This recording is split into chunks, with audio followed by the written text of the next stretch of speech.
അപ്പോൾ ഇന്നത്തെ വീഡിയോയിൽ നമ്മൾ നോക്കുന്നത് ഔട്ട്ലയേഴ്സ് എങ്ങനെ ഡിറ്റക്ട് ചെയ്യാന്നുള്ള പല മെത്തേഡ്സാണ് നമ്മളിന്ന് നോക്കാൻ പോണത്. അപ്പോൾ 4 മെത്തേഡുകൾ നമ്മൾ ഈ വീഡിയോയിൽ കാട്ടും. ടൈറ്റാനിക് എന്ന് പറഞ്ഞ ഡാറ്റ സെറ്റിൻ്റെ അകത്താണ് നമ്മളിത് ഇംപ്ലിമെൻറ്റ് ചെയ്യാൻ പോണേ. അപ്പോൾ നമുക്ക് എങ്ങനെ ചെയ്യണമെന്നുള്ളത് നോക്കാം. നിങ്ങൾക്കറിയാം, ഏത് പ്രോഗ്രാം ആണെങ്കിലും നമ്മൾ ആദ്യം ചെയ്യേണ്ട പരിപാടി നമുക്ക് വേണ്ട ലൈബ്രറീസ് എല്ലാം നമ്മൾ ഇമ്പോർട്ട് ചെയ്യണം. അതാണ് ഇവിടെ ഫസ്റ്റ് സ്റ്റെപ്പായിട്ട് ചെയ്തതാണ്, ഇമ്പോർട്ടിങ് ലൈബ്രറീസ്. ഇതിൽ നമ്മൾ സാധാ മെഷീൻ ലേണിംഗിൽ ഉപയോഗിക്കുന്ന സ്ഥിരം എൻ്റെ പാക്കേജസ് എല്ലാം നമ്മൾ ഇമ്പോർട്ട് ചെയ്യണം. നമുക്ക് ഫെമിലിയർ ആയിട്ടുള്ള കാര്യങ്ങൾ പാണ്ടാസ്, നംപൈ, മാറ്റ്പ്ലോട്ട്, സീബോൺ.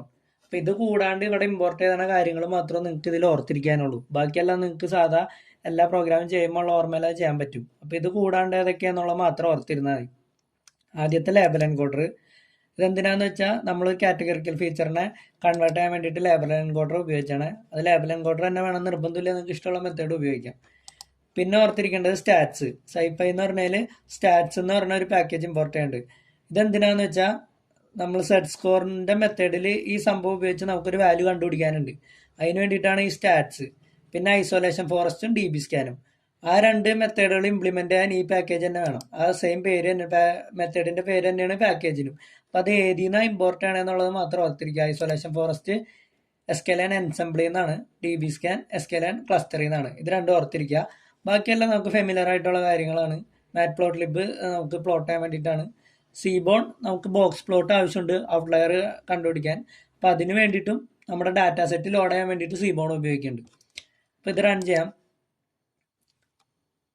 ഫസ്റ്റ് സ്റ്റെപ്പ് നമ്മൾ കഴിഞ്ഞിട്ടുണ്ട്. അപ്പോൾ അടുത്ത പരിപാടി എന്ന് പറഞ്ഞാൽ നമ്മുടെ ഡാറ്റ സെറ്റ് ലോഡ് ചെയ്യണം. എന്നിട്ട് അതിൽ പ്രീ പ്രോസസ്സിങ് എന്ന് പറയുമ്പോൾ മിസ്സിംഗ് വാല്യൂസ് ഉണ്ടെങ്കിൽ അതിനെ ട്രീറ്റ് ചെയ്യണം. കാറ്റഗറിക്കൽ വേരിയബിൾസ് മാറ്റാനുണ്ടെങ്കിൽ അത് ചെയ്യണം. ഡ്യൂപ്ലിക്കേറ്റ് റിമൂവ് ചെയ്യാനുണ്ടെങ്കിൽ അത് ചെയ്യാം. അങ്ങനത്തെ പ്രീ പ്രോസസ്സിംഗ് ആണ് അടുത്ത പരിപാടി. അപ്പോൾ ആദ്യം തന്നെ എന്താ ചെയ്യണമെന്ന് വെച്ചാൽ ഡാറ്റ സെറ്റ് ലോഡ് ചെയ്യണം. ഞാൻ പറഞ്ഞു സീബോണിൽ നിന്നാണ് നമ്മൾ ഡാറ്റ സെറ്റ് ലോഡ് ചെയ്യണത്. അപ്പോൾ അതിന് വേണ്ടിയിട്ട് SNS ലോഡ് ഡാറ്റ സെറ്റ് എന്നുള്ള മെത്തേഡ് ഉപയോഗിച്ചാൽ മതി. നമ്മുടെ ഡാറ്റ സെറ്റിൻ്റെ പേര് ടൈറ്റാനിക് എന്നുള്ള കൊടുത്തു കഴിയുമ്പോൾ ഈ ഡാറ്റ ഫ്രെയിമിലേക്ക് ആ ഡാറ്റ സെറ്റ് ലോഡ് ആയിക്കോളും. അടുത്ത് എന്താ ചെയ്യണമെന്ന് വെച്ചാൽ മിസ്സിംഗ് വാല്യൂസ്. ഈ മിസ്സിംഗ് വാല്യൂസ് ട്രീറ്റ് ചെയ്യണതിനെ പറ്റി സെപ്പറേറ്റ് വീഡിയോ ഓൾറെഡി നമ്മുടെ ചാനലിൽ അപ്ലോഡ് ചെയ്തിട്ടുള്ളതാണ്. അതിനെപ്പറ്റി ഡീറ്റെയിൽ ആയിട്ട് അറിയണമെങ്കിൽ നിങ്ങൾക്ക് ആ വീഡിയോ എടുത്ത് നോക്കാം. സിമ്പിളാണ്. ഇത് നോക്കിയാൽ തന്നെ നിങ്ങൾക്ക് മനസ്സിലാവുന്നാലും കൂടുതൽ അറിയണമെങ്കിൽ ആ വീഡിയോ നോക്കിയാൽ മതി. അപ്പം മിസ്സിംഗ് വാല്യൂസിൽ എന്താ ചെയ്യണമെന്ന് വെച്ചാൽ ആദ്യം തന്നെ നമ്മൾ മിസ്സിംഗ് വാല്യൂസിൻ്റെ കൗണ്ട് കണ്ടുപിടിക്കുകയാണ്. അതിന് വേണ്ടിയിട്ടാണ് ഈ ഒരു പരിപാടി. ഈ സ്നൾ എന്നുള്ളത് കൊടുത്തു കഴിയുമ്പോൾ നമുക്ക് മിസ്സിംഗ് വാല്യൂസിൻ്റെ കോളം കിട്ടും. അതിൻ്റെ കൂടെ ഡോട്ട് സം എന്നുള്ള മെത്തേഡ് കൂടി അപ്ലൈ ചെയ്ത് കഴിയുമ്പോൾ ടോട്ടൽ ഓരോ കോളത്തിൻ്റെ മിസ്സിംഗ് വാല്യൂസിൻ്റെ കൗണ്ട് കിട്ടും. അതാണ് ഇവിടെ ഈ അപ്ലൈ ചെയ്തതാണ്. ആ മിസ്സിംഗ് വാല്യൂ വന്നിട്ട് നമ്മൾ പ്രിൻ്റ് ചെയ്യിക്കുന്നുണ്ട്. രണ്ടാമത് ചെയ്യണ പരിപാടി എന്താണെന്ന് വെച്ചാൽ ഈ മിസ്സിംഗ് വാല്യൂസ് ഉള്ളത് 4 കോളത്തിൻ്റെ അടുത്തായിട്ട് മിസ്സിംഗ് വാല്യൂസ് ഉണ്ട്. അതിൽ നമ്മൾ 2 ഫീച്ചേഴ്സ് മാത്രമേ നമുക്ക് ആവശ്യമുള്ളത് ഉള്ളൂ. അതുകൊണ്ട് അതിനെ മാത്രമേ നമ്മൾ ട്രീറ്റ് ചെയ്യണുള്ളൂ. ആ ട്രീറ്റ് ചെയ്യാൻ ഉപയോഗിക്കുന്ന മെത്തേഡാണ് ഈ ഫിൽനെ പറ്റിയുള്ള വീഡിയോ നമ്മുടെ ചാനലിൽ ഓൾറെഡി അപ്ലോഡാണ്. ഫില്ലിന് എന്താ ചെയ്യണമെന്ന് വെച്ചാൽ നമ്മൾ ഏത് കോളാണ് കൊടുക്കണേ ആ കോളം ഡോട്ട് ഫില്ലിനെ കൊടുത്താൽ ഇതിൻ്റെ ബ്രാക്കറ്റിൽ എന്താണോ വെച്ചാൽ നമ്മൾ പാസ് ചെയ്യണം. ആ വാല്യൂ വെച്ച് ഞാൻ ഉള്ളിടത്തെല്ലാം ഈ നൾ വാല്യൂ ഉള്ളിടത്തെല്ലാം നമ്മൾ ഇനി ബ്രാക്കറ്റിൽ കൊടുക്കണ വാല്യൂ വെച്ച് റീപ്ലേസ് ആയിക്കോളും. ഇപ്പോൾ ഇവിടെ നോക്കി, ഏജ് എന്ന് പറഞ്ഞ കോളം എംബാർക്ക്ഡ് എന്ന് പറഞ്ഞ കോളത്തിലാണ് നൾ വാല്യൂസ് ഉള്ളത്, മിസ്സിംഗ് വാല്യൂസ് ഉള്ളത്. അപ്പോൾ അതിനകത്തേക്ക് നമ്മൾ റീപ്ലേസ് ചെയ്യണം എന്താണെന്ന് വെച്ചാൽ ഏജിൻ്റെ കോളത്തിൽ നമ്മളിപ്പോൾ ഉള്ള കോളത്തിൻ്റെ മീഡിയൻ കണ്ടുപിടിക്കും. അതിന് വേണ്ടിയിട്ടാണ് Titanic DF of age dot median. ഈ ഒരു മെത്തേഡ് റണ്ണായി കഴിയുമ്പോൾ ഇവിടെ വന്നാൽ എന്താണെന്ന് വെച്ചാൽ ആ കോളത്തിൻ്റെ മീഡിയൻ വാല്യൂ ആണ്. ആ മീഡിയം വാല്യൂ ഫില്ലിലേക്ക് പാസ് ചെയ്യുമ്പോൾ എന്താ പറ്റാന്ന് വെച്ചാൽ നൾ വാല്യൂ ഉള്ളിടത്തൊക്കെ ഈ മീഡിയം വാല്യൂ വെച്ച് റീപ്ലേസ് ആയിക്കോളും. ഇവിടെ ഉപയോഗിച്ച മെത്തേഡ് എന്താണെന്ന് വെച്ചാൽ മോഡാണ്. നിങ്ങൾക്കറിയാം എംബാർക്ക്ഡ് എന്ന് പറഞ്ഞാൽ ന്യൂമറിക്കൽ വാല്യൂ അല്ല. അപ്പോൾ അവിടെ നമുക്ക് ഉപയോഗിക്കാൻ പറ്റുന്ന മെത്തേഡ് മോഡാണ്. മോഡ് എന്ന് പറഞ്ഞാൽ എന്താ ചെയ്യാന്ന് വെച്ചാൽ ഏറ്റവും കൂടുതൽ പ്രാവശ്യം ഒക്കർ ചെയ്തേക്കണ വാല്യൂ ഏതാണോ ആ വാല്യൂ വെച്ച് മിസ്സിംഗ് ഉള്ളിടത്തൊക്കെ റീപ്ലേസ് ആവും. അതിന് വേണ്ടിയിട്ടാണ് ഈ മോഡ്. പിന്നെ ഈ മോഡിൻ്റെ കൂടെ ഇൻഡെക്സ് 0 കൊടുത്താണ് എന്താണെന്ന് വെച്ചാൽ നമുക്ക് കുറേ വാല്യൂസ് ഒന്നിൽ കൂടുതൽ തവണ വന്നിട്ടുണ്ടാവും. ഒരു കോളത്തിൽ തന്നെ ചിലപ്പോൾ ഒന്നിൽ കൂടുതൽ വാല്യൂസ് കുറേ തവണ ഒക്കറയാണെന്നുണ്ടാവും. അതിൽ തന്നെ ഏറ്റവും കൂടുതൽ ഒക്കറയാണതാണ് ഈ മോഡ് എന്ന് പറഞ്ഞതിൻ്റെ ഔട്ട്പുട്ടായിട്ട് വന്ന ഒരു ലിസ്റ്റാണ്. ആ ലിസ്റ്റിൽ ഫസ്റ്റ് എലമെൻറ്റ് കിട്ടാൻ വേണ്ടി 0 കൊടുത്താണ്. അതെന്താണെന്ന് വെച്ചാൽ ഏറ്റവും കൂടുതൽ തവണ വന്നതാണ് വാല്യൂ ഏതാണോ അതായിരിക്കും ആ ലിസ്റ്റിൽ ഫസ്റ്റ് ഉണ്ടാവുക. അത് ആക്സസ് ചെയ്യാൻ വേണ്ടിയിട്ടാണ് ഇൻഡെക്സ് 0 എന്നുള്ളത് നമ്മൾ കൊടുത്താണ്. അത് കഴിഞ്ഞ് വീണ്ടും ഈ സെയിം കോഡ് തന്നെയാണ് നമ്മളിവിടെ കൊടുക്കണേ ആ ചേഞ്ച് കാണാൻ വേണ്ടിയിട്ട്. അപ്പോൾ ഇത് റൺ ചെയ്ത് നോക്കാം. റണ്ണായി കഴിയുമ്പോൾ നിങ്ങൾക്കറിയാം നമ്മൾ ട്രീറ്റ് ചെയ്യണേക്ക് പിന്നെ ഏജ് എന്ന് പറഞ്ഞ കോളത്തിൽ 177 മിസ്സിംഗ് വാല്യൂസ് ഉണ്ട്. അതേപോലെ ഡെക്ക് എന്ന് പറഞ്ഞ കോളത്തിൽ മിസ്സിംഗ് വാല്യൂസ് ഉണ്ട്. പിന്നെ എംബാർക്ക്ഡിൽ 2 ഉണ്ട്. ഇതിൽ ഈ ഡെക്ക് നമുക്ക് വേണ്ട ഫീച്ചർ അല്ല, എംബാർക്ക്ഡ് ആണ് നമ്മൾ നോക്കണം. അപ്പം നമുക്ക് ഈ ഏജും അതേപോലെ എംബാർക്ക്ഡ് മതി. അപ്പം അത് രണ്ടുമാണ് നമ്മളിവിടെ ട്രീറ്റ് ചെയ്തത്. അപ്പം അത് കഴിഞ്ഞ് നമ്മൾ ഈ ഒരു പരിപാടി കഴിഞ്ഞ് വീണ്ടും പ്രിന്റ് ചെയ്യണ്ട. അപ്പോൾ ചേഞ്ച് നോക്കിയാൽ നിങ്ങൾക്ക് കാണാൻ പറ്റും. ഇവിടെ ഈ ചേഞ്ച് ആയത് ഏജ് എന്നുള്ള 177 നൾ വാല്യൂസ് ഉണ്ടായിരുന്നത് 0 ആയി. അതേപോലെ എംബാർക്ക്ഡും 0 ആയി. അപ്പം മിസ്സിംഗ് വാല്യൂസിന്റെ പരിപാടി തീർന്നു, ട്രീറ്റ് ചെയ്ത് കഴിഞ്ഞു. ഇനി അടുത്ത എന്താ ചെയ്യണമെന്ന് വെച്ചാൽ വേരിയബിൾസ്, കാറ്റഗറിക്കൽ വേരിയബിളിനെ എൻകോഡ് ഉണ്ട്. അതിന്റെ കൂടെ തന്നെ ഇവിടെ പുതിയൊരു ഫീച്ചർ നമ്മൾ ഉണ്ടാക്കുന്നുണ്ട്. പുതിയ ഫീച്ചർ ഉണ്ടാക്കണം എന്താണെന്ന് വെച്ചാൽ ഓൾറെഡി ഇതിൽ 2 ഫീച്ചേഴ്സ് ഉണ്ട്. കൂടെ വന്നതാണ് മെമ്പേഴ്സിന്റെ എണ്ണം, ചിൽഡ്രന്റെ എണ്ണം, അങ്ങനെ പറഞ്ഞ 2 ഫീച്ചേഴ്സ് ഉണ്ട്. അപ്പോൾ ഇത് രണ്ടും കൂടി ആഡ് ചെയ്തിട്ട് നമ്മൾ ഒറ്റ ഫീച്ചറാക്കി മാറ്റാണ്. ഫാമിലി സൈസ് എന്ന് പറഞ്ഞ പുതിയ ഫീച്ചർ നമ്മൾ ഉണ്ടാക്കുകയാണ്. കണ്ടുപിടിക്കണം എങ്ങനെയാണെന്ന് വെച്ചാൽ ഇതിൻ്റെ അകത്ത് സിബ് എസ് പി അതുപോലെ പാർത്ത് എന്ന് പറഞ്ഞ 2 ഫീച്ചർ ഉണ്ട്. അത് നിങ്ങൾ ടൈറ്റാനിക് ഡാറ്റ സെറ്റിനെ പറ്റി സെർച്ച് ചെയ്താൽ നിങ്ങൾക്ക് കാണാൻ പറ്റും ഇത് രണ്ട് എന്താ ഫീച്ചർ എന്നുള്ളത്. സിബ്ലിങ്സ് അതേപോലെ ചിൽഡ്രൻസിന്റെ എണ്ണം അതൊക്കെ അതിലേതോ ഒരു കൗണ്ടാണ് ഇത് രണ്ടും. അപ്പോൾ അത് രണ്ടും കൂടി കമ്പൈൻ ചെയ്തിട്ട് നമ്മൾ ഫാമിലി എന്ന് പറഞ്ഞ ഒറ്റ ഫീച്ചറാക്കി മാറ്റാണ്. അതാണ് ആദ്യത്തെ സ്റ്റെപ്പിൽ ചെയ്തതാണ്. രണ്ടാമത് ഞാൻ എന്താണെന്ന് വെച്ചാൽ ഈ സെക്സ് എന്ന് പറഞ്ഞ കോളം അതേപോലെ എംബാർക്ക്ഡ് എന്ന് പറഞ്ഞ കോളം ഇത് രണ്ടും നമ്മൾ കാറ്റഗറിക്കൽ വേരിയബിൾസ് ആണ്, അതിനെ നമ്പറാക്കി മാറ്റണതാണ്. അപ്പോൾ ഇവിടെ ലേബൽ എൻകോഡർ ഉപയോഗിച്ചാണ്. അത് പക്ഷേ ലേബൽ എൻകോഡർ തന്നെ വേണമെന്നില്ല. പൊതുവെ ശരിക്കും നമ്മൾ ലേബൽ എൻകോഡർ ഉപയോഗിക്കാറ് ഔട്ട്പുട്ട് ടാർഗറ്റ് വേരിയബിൾ കാറ്റഗറിക്കലിനെ മാറ്റാനാണ് സാധാരണ ലേബൽ എൻകോഡർ ഉപയോഗിക്കാറ്. പക്ഷെ നമ്മളെടുത്ത കോഡിൽ ഇങ്ങനെ ആവുകൊണ്ട് അത് തന്നെ ഞാൻ ഇട്ടു എന്നുള്ളൂ. ഇവിടെ നിങ്ങൾക്ക് ഗെറ്റ് ഡമ്മീസ് ഉപയോഗിക്കണമെങ്കിൽ അത് ഉപയോഗിക്കാനും മിസ്റ്റേക്ക് ഒന്നുമില്ല. അപ്പോൾ ലേബൽ എൻകോഡർ വെച്ച് നമ്മൾ ഈ കോളത്തിനെ ഫിറ്റ് ട്രാൻസ്ഫോം ചെയ്ത് മാറ്റുന്നുണ്ട്. അപ്പോൾ ഈ ഒരു കോളം മാറി കിട്ടും. അതേപോലെ ഗെറ്റ് ഡമ്മീസ് വെച്ചിട്ടാണ് എംബാർക്ക്ഡ് എന്ന് പറഞ്ഞ കോളം നമ്മൾ മാറ്റണേ. റൺ ചെയ്യാം. ഇപ്പം റണ്ണായുണ്ട്. മാറിയിട്ടില്ല എന്നറിയാൻ ഡാറ്റ ഫ്രെയിം നമുക്ക് പ്രിന്റ് ചെയ്ത് നോക്കാം. ഇപ്പോൾ ഡാറ്റ ഫ്രെയിം വന്നിട്ടുണ്ട്. ഇവിടെ നിങ്ങൾക്ക് നോക്കിയാൽ കാണാൻ പറ്റും ഈ സെക്സിൻ്റെ കോളം ന്യൂമറിക്കലാക്കി മാറിയുണ്ട്. ഇത് ശരിക്കും ലേബൽ എൻകോഡർ ഉപയോഗിക്കണേക്കാൾ നല്ലത് ഗെറ്റ് ഡമ്മീസ് തന്നെയാണ്. പിന്നെ നമ്മൾ എടുത്ത കോഡിൽ അതുകൊണ്ട് അത് തന്നെ വെച്ചു എന്നുള്ളൂ. സാധാ പൊതുവെ നമ്മൾ ലേബൽ എൻകോഡർ ഉപയോഗിക്കാറ് നമ്മുടെ ടാർഗറ്റ് വേരിയബിളിനെ അല്ലെങ്കിൽ ഔട്ട്പുട്ട് വേരിയബിളിനെ മാറ്റാൻ വേണ്ടിയിട്ടാണ് ലേബൽ എൻകോഡർ ഉപയോഗിക്കാറ്. അതേപോലെ തന്നെ എംബാർക്ക്ഡ് എന്നുള്ളത് ഇവിടെ 3 കോളമായിട്ട് സ്പ്ലിറ്റ് ആക്കണം നിങ്ങൾക്ക് കാണാൻ പറ്റും ഗെറ്റ് ഡമ്മീസ് ഉപയോഗിച്ച് കാരണം. അപ്പോൾ ആ കാറ്റഗറിക്കൽ വേരിയബിളിനെ മാറ്റി. അപ്പോൾ ആ പരിപാടിയും കഴിഞ്ഞു. ഇനി അടുത്ത് എന്താണെന്ന് വെച്ചാൽ ഡ്യൂപ്ലിക്കേറ്റ് റോസ് ഉണ്ടെങ്കിൽ അത് റിമൂവ് ചെയ്യാനാണ്. അതിനുള്ള മെത്തേഡാണ് ഇതിൻ്റെ വീഡിയോയിൽ നമ്മൾ ഓൾറെഡി ചാനലിൽ അപ്ലോഡ് ചെയ്തിട്ടുള്ളതാണ്. ഡ്രോപ്പ് ഡ്യൂപ്ലിക്കേറ്റ്സ് എന്ന് പറഞ്ഞ മെത്തേഡ് കൊടുത്താൽ ഓട്ടോമാറ്റിക് ഇതിലുള്ള ഡ്യൂപ്ലിക്കേറ്റ് റോസ് എല്ലാം പൊക്കോളും. അപ്പോൾ ഇനി എന്ത് ചെയ്യണമെന്ന് വെച്ചാൽ നമുക്ക് ഇതിലുള്ള ഔട്ട്ലയേഴ്സ് വിഷ്വലൈസ് ചെയ്യണം. അപ്പോൾ ഔട്ട്ലയേഴ്സ് വിഷ്വലൈസ് ചെയ്യാനുള്ള മെത്തേഡാണ് ഈ ബോക്സ് പ്ലോട്ട് എന്ന് പറയുന്നത്. ഇപ്പോൾ ബോക്സ് പ്ലോട്ട് സീബോണിലാണുള്ളത്. sns.boxplot കൊടുക്കുക. നമ്മളിവിടെ ഫെയർ ഏജ് ആണ്, ആ 2 ഫീച്ചറാണ് നമ്മളിവിടെ നോക്കണുള്ളൂ. അപ്പോൾ Titanic DF of fair and age കൊടുത്തിട്ടുണ്ട് ഞാൻ. നമുക്കപ്പോൾ പ്ലോട്ട് ചെയ്ത് നോക്കാം. ഇപ്പോൾ ബോക്സ് പ്ലോട്ട് ഇവിടെ വന്നിട്ടുണ്ട്. ഈ അപ്പർ ലിമിറ്റ് ലോവർ ലിമിറ്റ് ഉണ്ട്. ഇതിൻ്റെ മുകളിൽ ഇങ്ങനെ കുറേ പോയിന്റ്സ് ഉണ്ടെങ്കിൽ അതാണ് നമ്മൾ ഔട്ട്ലയേഴ്സ് എന്ന് പറയണേ ബോക്സ് പ്ലോട്ടിൻ്റെ അകത്ത്. ഇത് കണ്ടാൽ തന്നെ നിങ്ങൾക്ക് മനസ്സിലാവും ഇതിൽ അത്യാവശ്യം ഔട്ട്ലയേഴ്സ് ഉണ്ട്. ഇവിടെ ഈ കാണുന്ന ഔട്ട്ലയേഴ്സ് ആണ്, അതുപോലെ ഇത് ഔട്ട്ലയേഴ്സ് ആണ്, ഇത് ഔട്ട്ലയേഴ്സ് ആണ്. അപ്പോൾ ബോക്സ് പ്ലോട്ട് ചെയ്യാനുള്ള കോഡ് ഇതാണെന്ന് ഓർത്ത് വയ്ക്കുക. sns.boxplot ബ്രാക്കറ്റിൽ നമുക്ക് ഏത് ഫീച്ചറിൻ്റെ ആണോ കൊടുക്കേണ്ടത് അത്. ഇത് ഫിഗർ സൈസ് ആണ്. പിന്നെ ഇത് ടൈറ്റിൽ, അതൊക്കെ ഓൾറെഡി നമുക്ക് ഫെമിലർ ആയിട്ടുള്ള കാര്യം. അപ്പോൾ ഇനിയാണ് നമ്മൾ അടുത്ത പരിപാടിയാണ് ഔട്ട്ലയേഴ്സ് ഡിറ്റക്ട് ചെയ്യാൻ. ഞാൻ പറഞ്ഞു 4 മെത്തേഡാണ് നമുക്ക് ഇതിലുള്ളത്. അത് 4 എന്താണെന്ന് നോക്കാം. ആദ്യം തന്നെ 4 മെത്തേഡ് എന്താണെന്ന് പറയാം, എന്നിട്ട് നമുക്ക് ഇംപ്ലിമെന്റേഷൻ നോക്കാം. ആദ്യത്തെ മെത്തേഡ് എന്ന് പറയുന്നത് സെറ്റ് സ്കോർ ആണ്. സെറ്റ് സ്കോർ എന്താ ചെയ്യണമെന്ന് വെച്ചാൽ ഈ സെറ്റ് സ്കോർ എന്ന് പറഞ്ഞ വാല്യൂ എങ്ങനെ കണ്ടുപിടിക്കണമെന്ന് വെച്ചാൽ നമ്മുടെ ഡാറ്റ പോയിന്റ് മീനും തമ്മിലുള്ള വ്യത്യാസം നമ്മൾ കണ്ടുപിടിക്കും. നമ്മളിപ്പോൾ എടുക്കുന്ന ഡാറ്റ പോയിന്റും നമ്മുടെ ആ കോളത്തിലെ മീൻ വാല്യൂം തമ്മിൽ എന്തോരം ഡിഫറൻസ് ഉണ്ടെന്ന് കണ്ടുപിടിക്കും. എന്നിട്ട് ആ ഡിഫറൻസിനെ സ്റ്റാൻഡേർഡ് ഡീവിയേഷൻ വെച്ച് ഡിവൈഡ് ചെയ്യണതിനാണ് നമ്മൾ സെറ്റ് സ്കോർ എന്ന് പറയണത്. ഇപ്പോൾ സെറ്റ് സ്കോറിൻ്റെ മെത്തേഡിൽ എന്താ ഉപയോഗിക്കണമെന്ന് വെച്ചാൽ നമ്മൾ നമ്മുടെ എല്ലാ ഡാറ്റ പോയിന്റിൻ്റെ സെറ്റ് സ്കോർ കണ്ടുപിടിക്കും. അപ്പോൾ സെറ്റ് സ്കോർ വെച്ച് കണ്ടുപിടിക്കുമ്പോൾ എന്താ ഗുണമെന്ന് വെച്ചാൽ നമ്മുടെ ആ കോളത്തിലെ മീൻ വാല്യൂന്ന് ഓരോ ഡാറ്റ പോയിന്റും എന്തോരം സ്റ്റാൻഡേർഡ് ഡീവിയേഷൻ വ്യത്യാസത്തിൽ കിടക്കണമെന്നുള്ളത് കിട്ടണേ സെറ്റ് സ്കോർ ഇട്ട് ചെയ്യുമ്പോൾ. അപ്പം നമ്മളൊരു പർട്ടിക്കുലർ സ്റ്റാൻഡേർഡ് ഡീവിയേഷന് കൂടുതലാണെങ്കിൽ അതിനെ ഔട്ട്ലയർ ആയിട്ട് ട്രീറ്റ് ചെയ്യും. അതാണ് സെറ്റ് സ്കോർ എന്ന് പറഞ്ഞ മെത്തേഡിൽ നമ്മൾ ചെയ്യണ പരിപാടി. സെറ്റ് സ്കോർ കണ്ടുപിടിക്കും.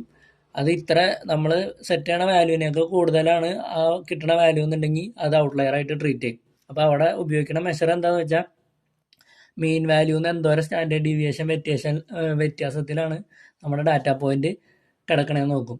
അടുത്ത മെത്തേഡ് എന്ന് പറഞ്ഞാൽ ഐസൊലേഷൻ ഫോറസ്റ്റ്. ഐസൊലേഷൻ ഫോറസ്റ്റ് എന്താ ചെയ്യണമെന്ന് വെച്ചാൽ അതൊരു എൻസെമ്പിൾ ലേണിംഗ് ആണ്. ഡിസിഷൻ ട്രീനെ ബേസ് ചെയ്തിട്ടുള്ള മെത്തേഡാണ്. ഇതപ്പോൾ റാൻഡംലി ഓരോ നമ്മുടെ ഫീച്ചേഴ്സ് എടുക്കും, എന്നിട്ട് അതിനൊരു റേഞ്ച് വാല്യൂസ് ബിറ്റ്വീൻ സ്പ്ലിറ്റ് ചെയ്യും. അപ്പോൾ ഇതിലെന്താ നടക്കണമെന്ന് വെച്ചാൽ ബാക്കി നമ്മുടെ ഔട്ട്ലയർ ആയിട്ടുള്ള ഡാറ്റ വേഗം സ്പ്ലിറ്റ് ആയി പോകും. റൂട്ടിൽ നിന്ന് അത് ലീഫ് എത്തണ വരെ ചെറിയ ഡിസ്റ്റൻസ് ഉണ്ടാവുള്ളൂ. ആ സമയം ബാക്കി നോർമൽ ആയിട്ടുള്ള ഡാറ്റ എല്ലാം ഡിസ്റ്റൻറ്റിലായിരിക്കും വരാം, റൂട്ട് ലീഫും തമ്മിൽ. അപ്പം ഇത് ഐസോലേറ്റ് ആയി കിട്ടും. ഔട്ട്ലയറുള്ള ഡാറ്റ പോയിന്റ് മാത്രം ഐസോലേറ്റ് ആയി കിട്ടും. അതാണ് ഈ ഐസോലേഷൻ ഫോറസ്റ്റ് എന്ന് പറഞ്ഞ പരിപാടി. നമ്മുടെ റൂട്ട് നോഡിൽ നിന്ന് ലീഫിലേക്ക് ഇത് സ്പ്ലിറ്റ് ചെയ്ത് കഴിയുമ്പോൾ ഏറ്റവും കുറവ് തന്നെ റേഞ്ച് ചെയ്താണോ അതിനെ ഔട്ട്ലയർ ആയിട്ട് ട്രീറ്റ് ചെയ്യും. നമ്മളിത് പാക്കേജ് ആയിട്ട് ഇംപ്ലിമെൻറ്റ് ചെയ്യുമ്പോൾ അതിൻ്റെ പ്രഡിക്ഷനാണ് നമ്മൾ നോക്കുള്ളൂ. പ്രഡിക്ഷൻ -1 ആണെങ്കിൽ അത് ഔട്ട്ലയർ ആയിട്ട് ട്രീറ്റ് ചെയ്യും. അടുത്ത പരിപാടിയാണ് Dbscan. Dbscan എന്ന് പറഞ്ഞാൽ ഡെൻസിറ്റി ബേസ്ഡ് ചെയ്തിട്ടുള്ള ഒരു ക്ലസ്റ്ററിംഗ് ആണ്. ഡാറ്റ പോയിന്റിൻ്റെ ഈ Dbscanൻ്റെ ഒരു ഫുൾ ഫോം ഉണ്ട്, density based clustering of application with noise, അങ്ങനെ എന്തോ ഒരു ഫുൾ ഫോം ഉണ്ട്. നിങ്ങൾ സെർച്ച് ചെയ്ത് നോക്കി നിങ്ങൾക്ക് കിട്ടും. അപ്പോൾ ഇതിലെന്താ ചെയ്യണമെന്ന് വെച്ചാൽ ഡാറ്റ പോയിന്റ്സ് എല്ലാം ക്ലസ്റ്റർ ചെയ്യും. ഇപ്പോൾ സിമിലർ ആയിട്ടുള്ള ഡാറ്റ എല്ലാം ഒരു ക്ലസ്റ്റർ പോലെ ഫോം ആവുമല്ലോ. ഇതിൽ നിന്ന് ഔട്ട്ലയർ ആയിട്ട് നിൽക്കുന്ന ഡാറ്റ മാത്രം എന്തായാലും വേറൊരു സ്ഥലത്തായിരിക്കും കിടക്കണേ. അങ്ങനെ ഔട്ട്ലയർ ഡിറ്റക്ട് ചെയ്യുന്ന പരിപാടിയാണ് Dbscan എന്ന് പറയുന്നത്. ഇതിലും നമ്മൾ പാക്കേജ് ആയിട്ട് ഇംപ്ലിമെൻറ്റ് ചെയ്യുന്ന പ്രഡിക്ഷൻ നടത്തും. ഈ പ്രഡിക്ഷൻ -1 ആണെങ്കിൽ അതിനാണ് നമ്മൾ ഔട്ട്ലയർ ആയിട്ട് ട്രീറ്റ് ചെയ്യണത്. ലാസ്റ്റ് മെത്തേഡാണ് IQR, ഇന്റർ ക്വാർട്ടൈൽ റേഞ്ച്. ഇത് നമ്മുടെ ഡാറ്റയുടെ ഡിസ്പേഷനെ ബേസ് ചെയ്തിട്ടുള്ള മെത്തേഡാണ്. ഡിസ്പേഷൻ എന്ന് പറഞ്ഞാൽ നമ്മുടെ ഡാറ്റയിലെ സെൻട്രലായി വാല്യൂന്ന് ഇത് എന്തോരം വ്യത്യാസപ്പെട്ട് കിടക്കണമെന്നുള്ളതാണ് ഡിസ്പേഷൻ എന്ന് പറയുന്നത്. അപ്പോൾ ഇതിലെന്താ ചെയ്യണമെന്ന് വെച്ചാൽ നമ്മൾ സെൻറ്ററിലുള്ള ക്വാർട്ടൈൽ മാത്രം കൺസിഡർ ചെയ്യും. എന്നിട്ട് ഇതിൻ്റെ പുറത്ത് വന്നതെല്ലാം ഔട്ട്ലയർ ആയിട്ട് ട്രീറ്റ് ചെയ്യും. മുകളിലെ റേഞ്ചിൽ വന്നതും താഴെ റേഞ്ചിൽ വന്നതും ഔട്ട്ലയർ ആയിട്ട് ട്രീറ്റ് ചെയ്യും. അതാണ് IQR എന്ന് പറഞ്ഞ മെത്തേഡ്. അപ്പോൾ ഇത് നോക്കാം എങ്ങനെ ചെയ്തതാണ്. സെറ്റ് സ്കോർ നമ്മൾ ആദ്യം കണ്ടുപിടിക്കുകയാണ്. അതിന് വേണ്ടിയിട്ടാണ് നമ്മൾ സ്റ്റാറ്റ്സ് എന്ന് പറഞ്ഞ പാക്കേജ് ഇമ്പോർട്ട് ചെയ്തത്. ഓൾറെഡി ഞാൻ പറഞ്ഞു സ്റ്റാറ്റ്സ് സെറ്റ് സ്കോറിന് ആവശ്യമുണ്ടെന്ന്. അപ്പോൾ അത് നോക്കിക്കോ. അത് കണ്ടുപിടിക്കാൻ എന്താ ചെയ്യേണ്ടതെന്ന് വെച്ചാൽ സ്റ്റാറ്റ്സ് ഡോട്ട് സെറ്റ് സ്കോർ. അപ്പോൾ സെറ്റ് സ്കോർ കിട്ടാനുള്ള മെത്തേഡാണ് സെറ്റ് സ്കോർ. അത് സ്റ്റാറ്റ്സിലായിരിക്കണം. അപ്പോൾ സ്റ്റാറ്റ്സ് ഡോട്ട് സെറ്റ് സ്കോർ കൊടുക്കുക. ബ്രാക്കറ്റിൽ ഏതൊക്കെ കോളത്തിൻ്റെ സെറ്റ് സ്കോർ കിട്ടണ്ടേ ആ കോളം നിങ്ങൾ പാസ് ചെയ്യാം. അത് മൊത്തത്തിലൊരു ABS ആക്കിക്കണം, നിങ്ങൾക്ക് കാണാൻ പറ്റും. ഈ ABS കൊടുത്താണ് എന്തിനാന്ന് വെച്ചാൽ അബ്സല്യൂട്ട് വാല്യൂ കിട്ടാനാണ്. കാരണം ഇത് ഇത്ര സ്റ്റാൻഡേർഡ് ഡീവിയേഷൻ കുറവായിരിക്കും അല്ലെങ്കിൽ കൂടുതലായിരിക്കും. അപ്പോൾ അവിടെ ഒരു ഡയറക്ഷൻ ഉണ്ട്, പോസിറ്റീവ് നെഗറ്റീവ് എന്നുള്ളത്. നമുക്ക് ഡയറക്ഷൻ ആവശ്യമില്ല, വ്യത്യാസം മാത്രമേ ആവശ്യമുള്ളൂ. അപ്പോൾ സൈൻ കളയാൻ വേണ്ടിയിട്ടാണ് ABS മെത്തേഡ് പുറത്ത് ഉപയോഗിച്ചാണ്. അപ്പോൾ സെറ്റ് സ്കോറിലേക്ക് ഈ ഇത്ര ഒരു ലൈൻ റണ്ണായി കഴിയുമ്പോൾ നമുക്ക് ഈ രണ്ട് കോളത്തിൻ്റെ എല്ലാത്തിൻ്റെയും സെറ്റ് സ്കോർ കിട്ടും. എന്നിട്ട് എന്താ ചെയ്യണമെന്ന് വെച്ചാൽ ഈ സെറ്റ് സ്കോർ >3 ആണെങ്കിൽ നമ്മൾ അതിനെ ഔട്ട്ലയർ ആയിട്ട് ട്രീറ്റ് ചെയ്യണം. സെറ്റ് സ്കോറിൻ്റെ വാല്യൂ 3 ഗ്രേറ്റർ ആണെങ്കിൽ അത് ഔട്ട്ലയർ ആയിട്ട് ട്രീറ്റ് ചെയ്യണം. അടുത്ത മെത്തേഡ് ഐസൊലേഷൻ ഫോറസ്റ്റ്. അതിന് വേണ്ടിയിട്ട് ആദ്യം തന്നെ നമ്മൾ എന്താ ചെയ്യേണ്ടതെന്ന് വെച്ചാൽ ഐസൊലേഷൻ ഫോറസ്റ്റിൻ്റെ ഒരു ഇൻസ്റ്റൻസ് ക്രിയേറ്റ് ചെയ്യാം. ഇഷ്ടമുള്ള പേര് കൊടുക്കാം മോഡലിന്. എന്നിട്ട് അതിൻ്റെ ഒരു ഇൻസ്റ്റൻസ് ക്രിയേറ്റ് ചെയ്യുക. ഇവിടെ തന്നെ പാരാമീറ്ററാണ് കണ്ടാമിനേഷൻ. അപ്പോൾ കണ്ടാമിനേഷൻ എന്ന് പറഞ്ഞ പാരാമീറ്റർ എന്താണെന്ന് വെച്ചാൽ നമ്മുടെ ഡാറ്റാ സെറ്റിൽ എന്തോരം ഔട്ട്ലയേഴ്സ് ഉണ്ടെന്നുള്ള ഒരു ഇത് കൊടുക്കണതാണ് കണ്ടാമിനേഷൻ എന്ന് പറഞ്ഞ പാരാമീറ്റർ. ഇവിടെ നമ്മൾ കൊടുത്താണ് 0.05 ആണ്. ഇതിന് കൊടുക്കാൻ പറ്റുന്ന മാക്സിമം വാല്യൂ 0.5 ആണ്. അതിൽ കൂടുതൽ വാല്യൂ നിങ്ങൾ ഇവിടെ കൊടുത്താൽ എറർ വരും, അത് റണ്ണാവില്ല. മാക്സിമം ഇവിടെ കൊടുക്കാൻ പറ്റുന്ന വാല്യൂ 0.5 ആണ്. ഈ 0.5 എന്ന് പറഞ്ഞാൽ അതിൻ്റെ അർത്ഥം ഡാറ്റ സെറ്റ് ഫുൾ ഔട്ട്ലയേഴ്സ് ആണെന്നുള്ള ആ ഒരു കേസിൽ മാത്രമേ 0.5 കൊടുക്കുള്ളൂ. എന്നിട്ട് എന്താ ചെയ്തേക്കണമെന്ന് വെച്ചാൽ നമ്മൾ ആദ്യം ഈ മോഡലിൻ്റെ ഒരു ഇൻസ്റ്റൻസ് ക്രിയേറ്റ് ചെയ്തു. എന്നിട്ട് അതിനകത്തേക്ക് നമുക്ക് വേണ്ട കോളം ഫിറ്റ് ചെയ്യാണ്. അതിൻ്റെ ഒപ്പം തന്നെ പ്രഡിക്ഷനും നടത്തുന്നുണ്ട്. അതുകൊണ്ടാണ് ഫിറ്റ് പ്രഡിക്റ്റ് ഉപയോഗിച്ചത്. ഫിറ്റ് ചെയ്യണതിൻ്റെ ഒപ്പം തന്നെ പ്രഡിക്ഷനും നടത്താണ്. അപ്പോൾ ഈ ഔട്ട്ലയേഴ്സ് ISO ഫോറസ്റ്റ് എന്ന് പറഞ്ഞതിൻ്റെ അകത്ത് നമ്മുടെ ഈ രണ്ട് കോളത്തിൻ്റെ ഈ മോഡൽ ഉപയോഗിച്ചുള്ള പ്രഡിക്ഷൻ നമുക്ക് കിട്ടും. ഞാൻ ഓൾറെഡി ആദ്യം പറഞ്ഞായിരുന്നു മോഡൽ ഇംപ്ലിമെൻറ്റ് ചെയ്യുമ്പോൾ പ്രഡിക്ഷൻ -1 ആണെങ്കിലാണ് അതിന് ഔട്ട്ലയർ എന്ന് പറയുന്നത്. അപ്പോൾ നമുക്ക് ഈ കിട്ടിയേക്കണ വാല്യൂന്ന് -1 ഈക്വലൻ്റ് ആയിട്ടുള്ള മാത്രം ഇതിലേക്ക് എടുത്ത് വയ്ക്കും, ഔട്ട്ലയേഴ്സിലേക്ക് എടുത്ത് വയ്ക്കും. അങ്ങനെ നമുക്ക് ഔട്ട്ലയേഴ്സ് കിട്ടും. അടുത്ത മെത്തേഡാണ് Dbscan. ഇപ്പോൾ Dbscanൽ എന്താ പറ്റണമെന്ന് വെച്ചാൽ ഞാൻ പറഞ്ഞു ക്ലസ്റ്ററിങ് ബേസ് ചെയ്തിട്ടാണ്. ഡാറ്റേനെ ക്ലസ്റ്റർ ചെയ്യും, വന്നിട്ട് വേറിട്ട് വെക്കണതിനെ ഔട്ട്ലയേഴ്സ് ആയിട്ട് ട്രീറ്റ് ചെയ്യും. അപ്പോൾ ആദ്യം തന്നെ Dbscanൻ്റെ ഒരു ഇൻസ്റ്റൻസ് ക്രിയേറ്റ് ചെയ്തു. മോഡലിന് നിങ്ങൾക്ക് ഇഷ്ടമുള്ള പേര് കൊടുക്കാൻ ഞാൻ Dbscan എന്ന് കൊടുത്താണ്. അപ്പോൾ ഇവിടെ തന്നെ പാരാമീറ്റേഴ്സാണ് എപ്സും മിൻ സാമ്പിൾസും. ഈ എപ്സ് എന്താ ഉദ്ദേശിക്കണമെന്ന് വെച്ചാൽ ഒരു നെയ്ബർഹുഡിൽ മാക്സിമം ആ നെയ്ബേഴ്സ് തമ്മിൽ ഉണ്ടാവേണ്ട മാക്സിമം ഡിസ്റ്റൻസ് ആണ് എപ്സ് എന്ന് പറഞ്ഞ പാരാമീറ്റർ. അടുത്ത പാരാമീറ്ററാണ് മിനിമം സാമ്പിൾസ്. അതൊരു സെറ്റിൽ എന്തോരം ഡാറ്റ പോയിന്റ് ഉണ്ടാവണം എന്നുള്ളതാണ്. പിന്നെ നമ്മൾ സെയിം പരിപാടി തന്നെ. ഐസൊലേഷനിൽ എന്താ ചെയ്തത് അതേപോലെ തന്നെ ഈ മോഡലിൻ്റെ അകത്തേക്ക് നമ്മുടെ ഡാറ്റ ഫിറ്റ് ചെയ്ത് പ്രഡിക്ഷൻ നടത്തി. ഇത് രണ്ട് സെയിം പരിപാടിയാണ്. ആകെ നിങ്ങൾ ആ മോഡലിൻ്റെ ഇൻസ്റ്റൻസ് ക്രിയേറ്റ് ചെയ്യേണ്ട ലൈൻ മാത്രം പഠിച്ചു വെച്ചാൽ മതി. ബാക്കി രണ്ടും സെയിം ആണ്. ആ വേരിയബിളുടെ പേരുകൾ മാത്രം മാറുമെന്നുള്ളൂ, പിന്നെ പാരാമീറ്ററും. അപ്പോൾ ഈ ഇൻസ്റ്റൻസ് ക്രിയേറ്റ് ചെയ്യണ ലൈൻ മാത്രമേ ഇവിടെ ഓർത്തിരിക്കേണ്ട കാര്യമുള്ളൂ. അടുത്ത മെത്തേഡ് IQR. IQR നമ്മൾ കുറച്ച് സ്റ്റെപ്പായിട്ട് ചെയ്യണേ. അപ്പോൾ ആദ്യം തന്നെ നമ്മൾ നമ്മുടെ സെൻറ്ററായിട്ടുള്ള ക്വാർട്ടൈൽ കണ്ടുപിടിക്കണം. സെൻറ്റർ ക്വാർട്ടൈൽ കണ്ടുപിടിക്കാൻ വേണ്ടിയിട്ട് ഈ ഫസ്റ്റ് ക്വാർട്ടൈലും തേർഡ് ക്വാർട്ടൈലിൻ്റെ നടുക്ക് കിടക്കണ ഭാഗമാണ് ഈ സെൻറ്ററായിട്ട് തന്നെ മിഡിൽ ക്വാർട്ടൈൽ എന്ന് പറയുന്നത്. അപ്പോൾ ആ ക്വാർട്ടൈൽ ഫസ്റ്റ് ക്വാർട്ടൈൽ കിട്ടാൻ വേണ്ടിയിട്ടുള്ള മെത്തേഡാണ് ഈ കോണ്ടൈൽ 0.25. അതേപോലെ തേർഡ് ക്വാർട്ടൈൽ കിട്ടാനുള്ളതാണ് കോണ്ടൈൽ 0.75 എന്ന് പറയുന്നത്. അപ്പോൾ ഇത് ഉപയോഗിച്ചിട്ട് രണ്ട് ക്വാർട്ടൈലും കണ്ടുപിടിക്കുക. ഇതിൻ്റെ ഡിഫറൻസ് വന്നതാണ് ഇൻ്റർ ക്വാർട്ടൈൽ റേഞ്ച് എന്ന് പറയുന്നത്. മിഡിൽ പറഞ്ഞാൽ 50%. എന്നിട്ട് നമ്മൾ ലോവർ ബൗണ്ടും അപ്പർ ബൗണ്ടും സെറ്റ് ചെയ്തു. ഇത് ഇക്വേഷൻ ഇങ്ങനെ തന്നെയാണ് IQRൻ്റെ. ലോവർ ബൗണ്ട് അപ്പർ ബൗണ്ട് നമ്മൾ സെറ്റ് ചെയ്യുക. എന്നിട്ട് എന്താ ചെയ്യണമെന്ന് വെച്ചാൽ ഇവിടെ ചെയ്യണം എന്താണെന്ന് വെച്ചാൽ നമ്മൾ ആ കോൾ കൊടുത്തിട്ട് ലോവർ ബൗണ്ടിനേക്കാൾ താഴെ ഉള്ളതും അപ്പർ ബൗണ്ടിനേക്കാൾ മുകളിലുള്ളതെല്ലാം ഔട്ട്ലയേഴ്സ് ആയിട്ട് സെറ്റ് ചെയ്യാണ്. ഇവിടെ രണ്ട് കോളായിട്ട് നമ്മൾ എടുക്കണം IQR. മറ്റേത് തൊട്ട് മോഡലിലോട്ട് പ്രഡിക്ഷൻ നടത്താൻ പറ്റില്ല. അത് കാരണം തന്നെ ഓരോ കോൾ കൊടുത്തിട്ട് ഫെയറിൻ്റെ ആണ് ആദ്യം ഫെയറിൻ്റെയാണ് കണ്ടുപിടിക്കണേ. നമ്മുടെ ലോവർ ബൗണ്ടിനേക്കാൾ ചെറുതായേക്കണതും അപ്പർ ബൗണ്ടിനേക്കാൾ വലുതായിട്ടുള്ള വാല്യൂസ് എല്ലാം ഔട്ട്ലയർ ആയിട്ട് ട്രീറ്റ് ചെയ്യും. അപ്പോൾ ഇങ്ങനെയാണ് ഈ 4 മെത്തേഡും വർക്ക് ചെയ്യണേ. ഇത് റൺ ചെയ്തില്ലായിരുന്നു, റൺ ചെയ്യാം. റണ്ണായുണ്ട്, അത് ഓക്കെയാണ്. അപ്പോൾ നമുക്ക് ഓൾറെഡി നമ്മൾ ഔട്ട്ലയേഴ്സ് എല്ലാം കണ്ടുപിടിച്ചു കഴിഞ്ഞാൽ കൗണ്ട് കാര്യങ്ങളൊക്കെ പ്രിൻ്റ് ചെയ്യാനാണ് അടുത്ത പരിപാടി. അപ്പോൾ ആദ്യം തന്നെ ഈ 3 വേരിയബിളിൽ നമ്മുടെ ഔട്ട്ലയേഴ്സ് ഇരിക്കുന്നുണ്ട്. ഔട്ട്ലയേഴ്സ് Z സ്കോറിൽ ആ മെത്തേഡ് ഉപയോഗിച്ച് കണ്ടുപിടിച്ച ഔട്ട്ലയേഴ്സ് ഇരിക്കുന്നുണ്ട്.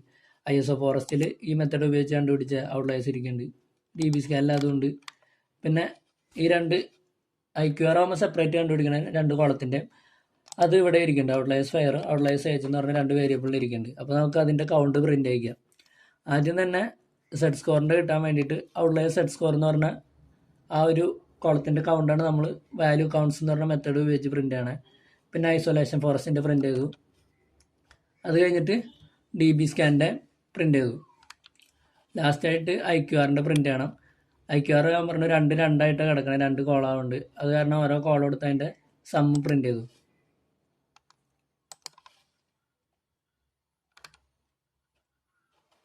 അപ്പോൾ ഇവിടെ നിങ്ങൾക്ക് റണ്ണായി കഴിയുമ്പോൾ ഓരോ മെത്തേഡിൽ എത്ര ഔട്ട്ലയേഴ്സ് വന്നതാണെന്ന് അറിയാം. ഇവിടെ ഈ ട്രൂ ഓർ ഫോൾസ് ടൈപ്പാണ്, എന്ന് വെച്ചാൽ എത്ര കേസായാലും ട്രൂ ആയിട്ടുള്ളത് എന്നുള്ളതാണ്. ഇവിടെ ഫുൾ കേസ് Z സ്കോറിൻ്റെ കേസിൽ എല്ലാ കേസും ഫാൾസാണ്, എന്ന് വെച്ചാൽ അതിൽ ഔട്ട്ലയേഴ്സ് ഒന്നും കിട്ടിയിട്ടില്ല. ഇവിടെ ഐസൊലേഷൻ ഫോറസ്റ്റിൻ്റെ കേസിൽ 742 കേസ് ഫാൾസാണ്, ട്രൂ 39 ഉണ്ട്. അപ്പോൾ 39 കേസസാണ് ഔട്ട്ലയേഴ്സ് ഉള്ളത്. ഇവിടെ IQRൽ നമുക്ക് ഡയറക്റ്റ് കൗണ്ടാണ് കിട്ടണേ ആ മെത്തേഡിൽ. അപ്പോൾ ആ കൗണ്ട് തന്നെ ഇവിടെ പ്രിൻ്റായി വന്നിട്ടുണ്ട്. നമുക്ക് ഇനി ഈ ഔട്ട്ലയേഴ്സ് ഒഴിവാക്കി ഡാറ്റ വെച്ചൊന്ന് ബോക്സ് പ്ലോട്ട് പ്രിൻ്റ് ചെയ്ത് നോക്കാം. അപ്പം നിങ്ങൾക്ക് വ്യത്യാസം മനസ്സിലാവും എന്താണ് ഇതിൽ ചേഞ്ച് വന്നിട്ടുണ്ടോ ഇല്ലയോ എന്നുള്ളത്. നേരത്തെ സെയിം പരിപാടി തന്നെയാണ്. ആകെയുള്ള വ്യത്യാസം നമ്മൾ പ്രിൻ്റ് ചെയ്യിക്കണേക്ക് മുന്നേ അതിൽ നിന്ന് ഔട്ട്ലയേഴ്സിൻ്റെ ഡാറ്റ ഒഴിവാക്കിയിട്ടുണ്ട്. അതിന് വേണ്ടിയിട്ടാണ് ഈ ഒരു ഓപ്പറേറ്റർ ഉപയോഗിച്ചത്. നമ്മുടെ ഔട്ട്ലയേഴ്സ് ഉള്ള ഡാറ്റ ഒഴിവാക്കിയിട്ട് ബാക്കിയുള്ളത് വെച്ചിട്ടാണ് നമ്മളിനി പ്ലോട്ട് ചെയ്യാൻ പോകുന്നത്. പ്ലോട്ട് ആയതുകൊണ്ട് ഔട്ട്ലയേഴ്സ് ഇവിടെ ഉണ്ട്, പക്ഷേ നിങ്ങൾക്ക് ബോക്സിൽ ഷേപ്പ് വ്യത്യാസം വന്നതാണ്. ഈ ബോക്സ് നേരത്തെ ഔട്ട് ഇങ്ങനെ അല്ലായിരുന്നു, ഉണ്ടോ? ഇവിടെ ചെറിയ നാരോ ബോക്സാണ്. അത് ചേഞ്ച് ആയിക്കണം നിങ്ങൾക്ക് ഇവിടെ കാണാൻ പറ്റും. പിന്നെ നമ്മൾ ഓരോ ചേഞ്ചസ് വരുത്തുന്നതനുസരിച്ച് ഇതിൽ വേരിയേഷൻസ് നമുക്ക് വരുത്താം, പാരാമീറ്ററും കാര്യങ്ങളൊക്കെ അഡ്ജസ്റ്റ് ചെയ്യണനുസരിച്ച്. അപ്പോൾ 4 മെത്തേഡാണ് ഇന്നത്തെ വീഡിയോയിൽ പറഞ്ഞത്. ഈ ഒരു ഭാഗത്ത് മാത്രം കോഡാണ് നിങ്ങൾ ഓർത്തിരിക്കേണ്ട കാര്യമുള്ളൂ. അതിൽ ഇത് 2 സിമിലറാണ്. ഏതെങ്കിലും ഒരെണ്ണം പഠിച്ചാൽ ബാക്കിയുള്ളത് ഉണ്ടാക്കാം. ഇതും സിമ്പിളാണ്. ആകെ ഇൻ്റർ ക്വാർട്ടർ റേഞ്ച് മാത്രമേ നിങ്ങൾ ഇത്തിരി നോക്കേണ്ട കാര്യം വരുള്ളൂ, ഇത്തിരി സ്റ്റെപ്പ് കൂടുതലുള്ളൂ. ബാക്കിയെല്ലാം നമുക്ക് ഫെമിലിയർ ആയിട്ടുള്ള കാര്യങ്ങൾ തന്നെയാണ്. ഇതിലപ്പോൾ ഏതെങ്കിലും ഡൗട്ട് എന്തെങ്കിലും ഉണ്ടെങ്കിൽ നിങ്ങൾ കമൻറ്റ് ബോക്സിൽ ഇട്ടാൽ മതി.